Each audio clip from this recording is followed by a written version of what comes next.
Bismillahirrahmanirrahim. Assalamualaikum warahmatullahi wabarakatuh. Perkenalkan, saya Abdul Rahman SPDI, Guru Pendidikan Agama Islam dan Budi Pekerti, Unit Kerja SMA 1 Long Ikis, Kabupaten Pasir, Provinsi Kalimantan Timur, sekaligus mahasiswa PPG dalam jabatan Kementerian Agama Batch 1 tahun 2023.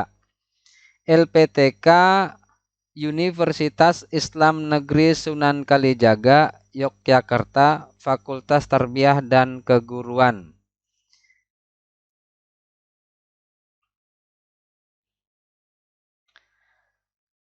Akan menyajikan PTK yang berjudul meningkatkan hasil belajar siswa SMA 1 Long Ikis pada mata pelajaran PAI dengan pembelajaran berbasis problem solving.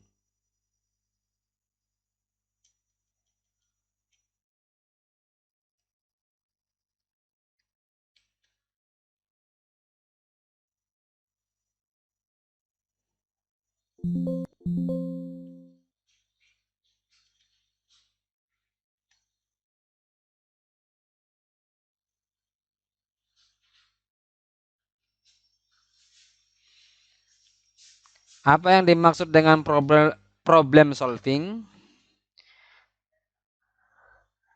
Pemecahan masalah atau problem solving adalah sebuah soft skill mengenai proses untuk memahami tentang dalam pekerjaan untuk menemukan solusi yang efektif. Tujuan problem solving adalah menemukan solusi yang tepat dari sebuah permasalahan.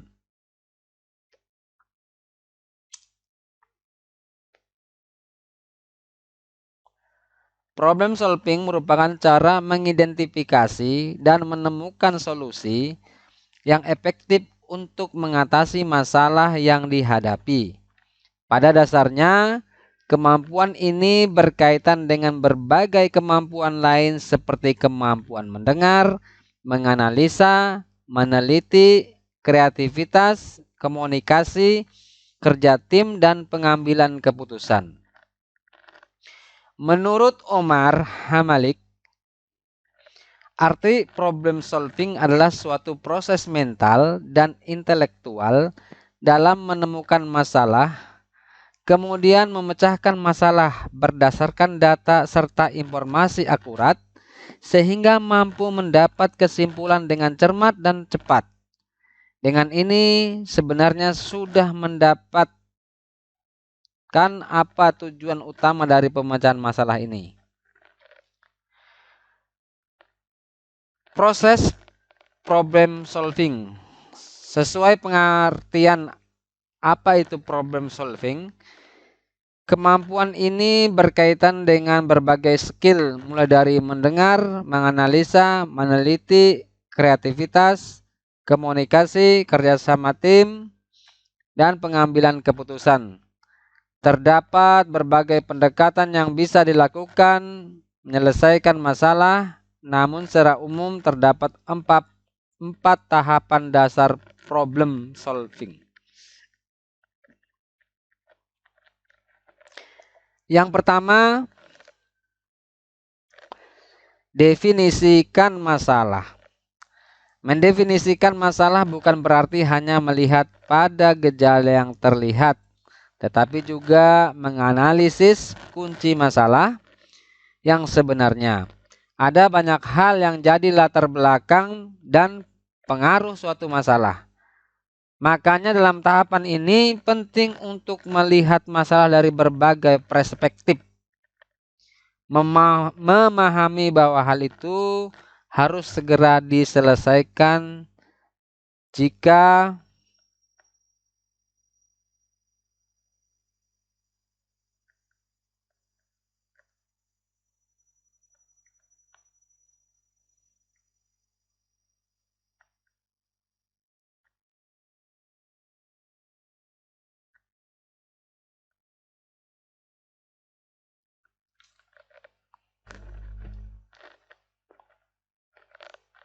Yang kedua, identifikasi masalah. Identifikasi masalah dan informasi yang sudah dikumpulkan. Proses pemecahan masalah ini sangat penting. Tujuannya agar membagi aspek-aspek penting untuk dipisahkan. Selain itu, agar tidak memunculkan elemen berbeda yang tercampur. Cara ini terbukti efektif karena menciptakan proses yang lebih terorganisir sehingga menemukan solusi menjadi lebih cepat.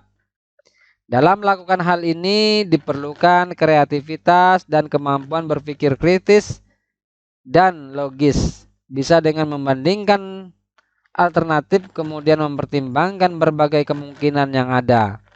Tahapan ini juga disebut dengan mengembangkan alternatif solusi yang ada.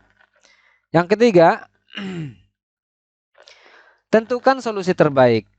Tujuan problem solving adalah menemukan solusi yang terbaik atas sebuah masalah. Karena setelah memikirkan alternatif yang ada, mencoba menentukan solusi mana yang paling tepat dengan mempertimbangkan solusi mana yang akan ditetapkan dan tidak berpotensi menyebabkan masalah lainnya. Yang keempat, lakukan evaluasi.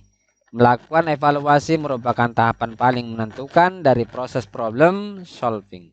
Dalam hal ini, seorang dituntut untuk menyusun strategi, membagikan ke anggota tim, dan menindaklanjuti solusi yang telah diputuskan. Selain itu juga harus mengumpulkan masukan dari berbagai pihak yang terlibat. Lalu melakukan evaluasi hasil jangka panjang dari penerapan solusi tersebut.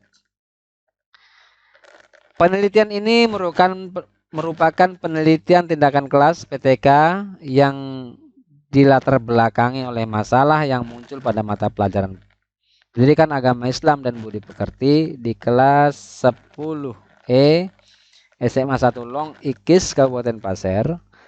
Permasalahan tersebut yaitu suasana belajar monoton, siswa kurang antusias mengikuti pelajaran PAI dan hasil belajar yang kurang optimal.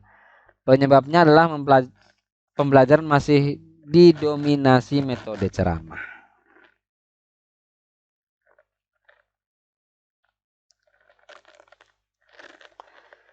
Tindakan perbaikan yang dipilih adalah penggunaan metode pembelajaran problem solving.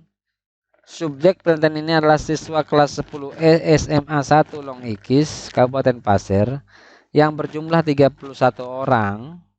Teknik pengumpulan data menggunakan observasi, wawancara, tes, dan dokumentasi.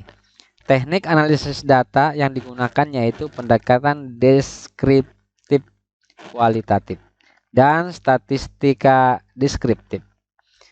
Penelitian tindakan kelas ini dilakukan dalam 2 siklus dengan hasil penelitian menyatakan bahwa penelitian ini penulis menggunakan pendekatan deskriptif kualitatif. Penelitian deskriptif kualitatif. Deskriptif yaitu suatu rumusan masalah yang memandu penelitian untuk mengeksplorasi atau memotret situasi sosial yang akan diteliti secara menyeluruh, luas, dan mendalam. 1. Pengimplementasian model pembelajaran problem solving pada mata pelajaran pendidikan agama Islam berdampak positif terhadap hasil belajar peserta didik. Indikator tersebut bisa dilihat dari peningkatan hasil belajar peserta didik setelah penerapan model problem solving. Peserta didik lebih semangat dan antusias mengikuti pelajaran PAI, Pendidikan Agama Islam. Interaksi edukatif antara guru dan peserta didik berlangsung baik, disertai dengan peningkatan kemampuan akademik secara optimal dalam mata pelajaran pendidikan agama Islam. Peningkatan aktivitas belajar peserta didik dapat dilihat dari kenaikan persentase pada siklus 1 sebanyak 61,29%, kemudian meningkat pada siklus 2 sebanyak 93,54%. Dengan demikian, penelitian ini tergolong berhasil dalam meningkatkan hasil belajar peserta didik melalui penerapan metode problem solving. Pendahuluan. Peran pendidikan dalam meningkatkan sumber daya manusia menempati posisi yang sangat penting. Karena kemajuan suatu peradaban tergantung dari kualitas manusia itu sendiri. Beraneka ragam upaya telah dilakukan oleh pemerintah guna meningkatkan sumber daya manusia. Adalah melalui pendidikan.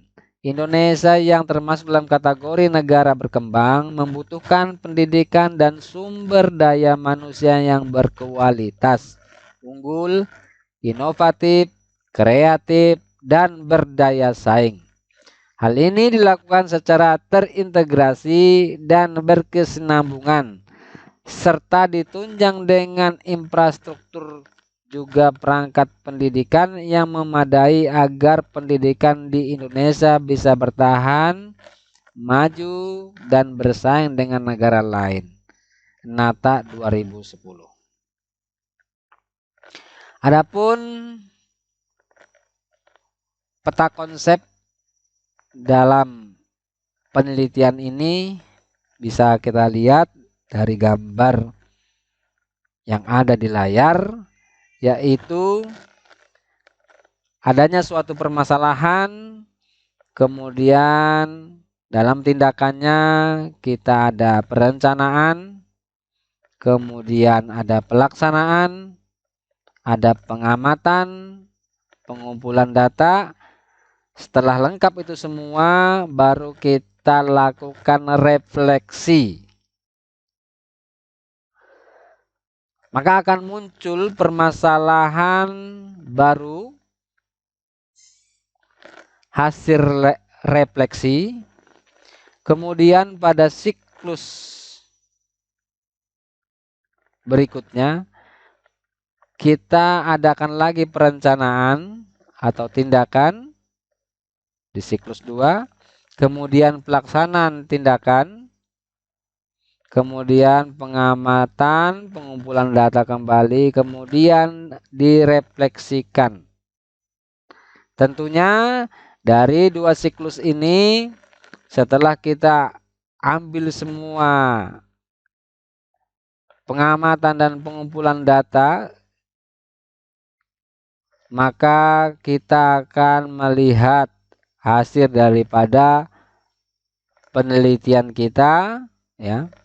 Pada siklus kedua ini, apakah penelitian kita itu sudah benar atau sudah berhasil.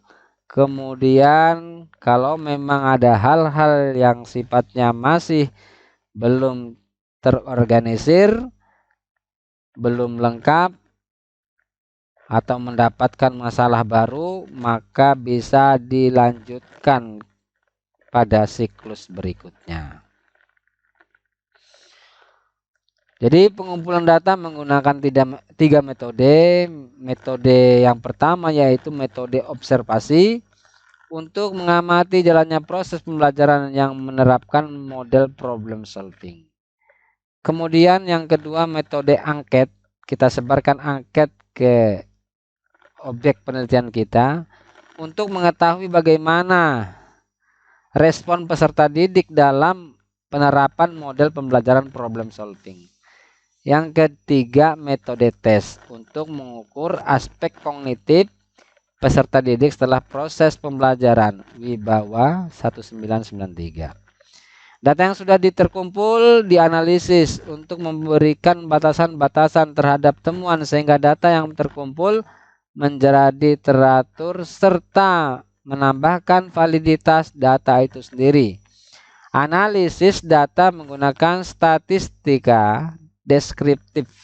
Data diolah terlebih dahulu dengan rumusan-rumusan berikut.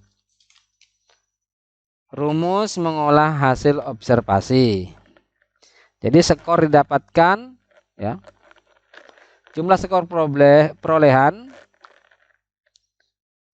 kemudian dikali 100 dibagi jumlah maksimal.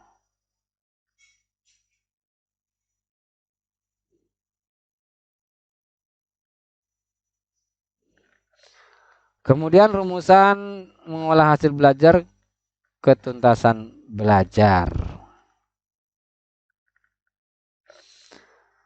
Berdasarkan hasil pengamatan kolaboratif pada pelaksanaan siklus 2 menunjukkan bahwa aktivitas belajar peserta didik mengalami peningkatan serta perbaikan atas kendala yang dihadapi pada siklus 1.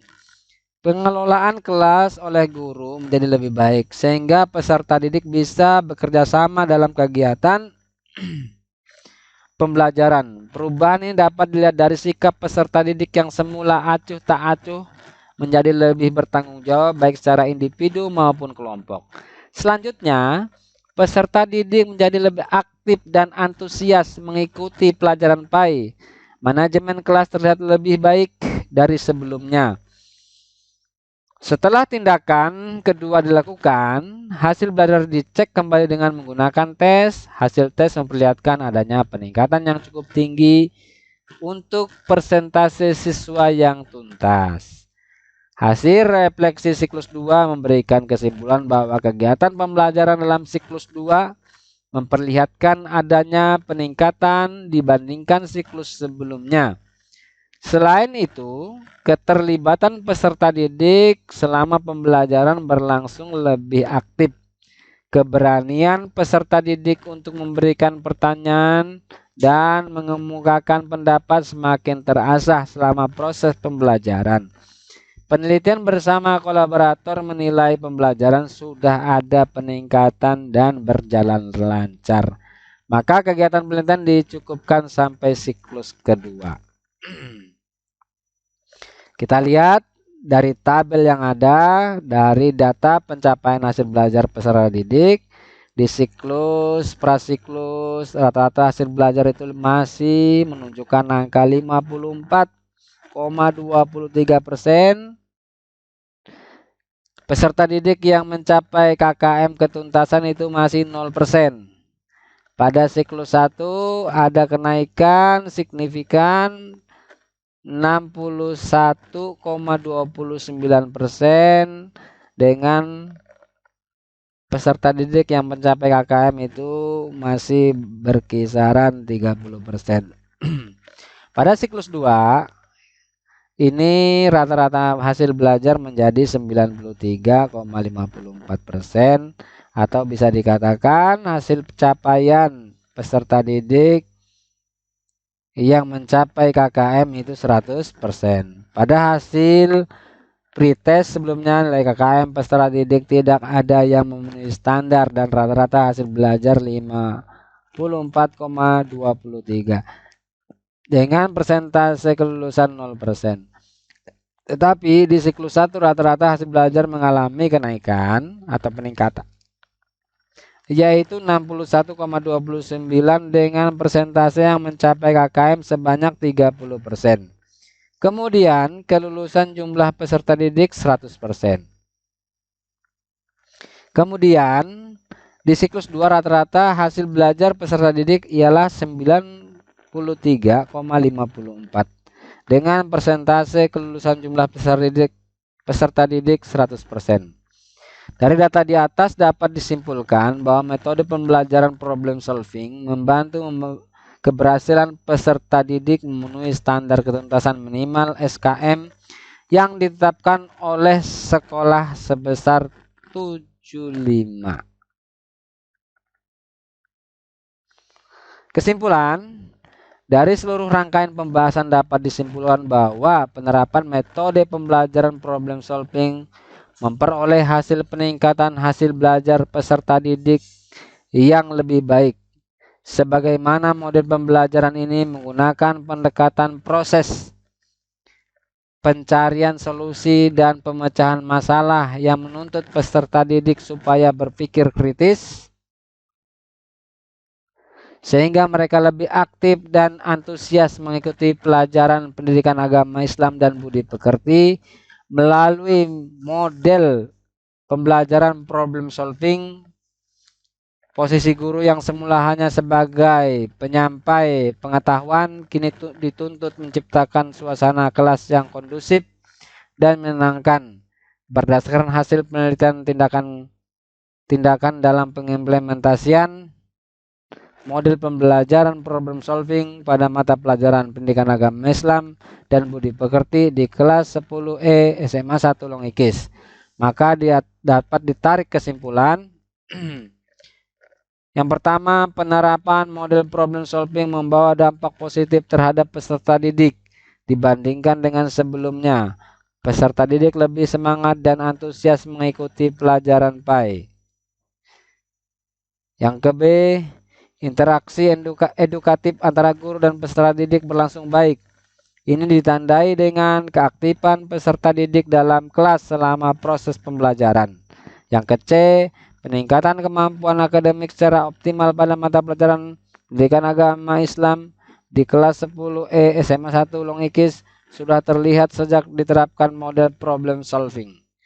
Yang ke-D, peningkatan aktivitas belajar peserta didik dapat dilihat dari kenaikan persentase pada siklus 1 sebanyak 61,29%, kemudian meningkat pada siklus 2 sebanyak 93,54%. Dengan demikian, penelitian ini tergolong berhasil dalam meningkatkan hasil belajar peserta didik melalui penerapan metode problem solving, meningkatkan rasa tanggung jawab peserta didik terhadap pelajaran PAI melalui proses yang menyenangkan dan tidak monoton. Demikian apa yang menjadi penelitian tindakan kelas yang saya lakukan di kelas 10E SMA 1 Longikis. Mudah-mudahan dengan penelitian ini siswa-siswi kita SMA 1 Longikis lebih kreatif lagi, lebih inovatif lagi untuk menunjang kesuksesan mereka dalam meraih cita-cita ke depan. Saya akhiri, wabillahi taufik wal hidayah. Wassalamualaikum warahmatullahi wabarakatuh.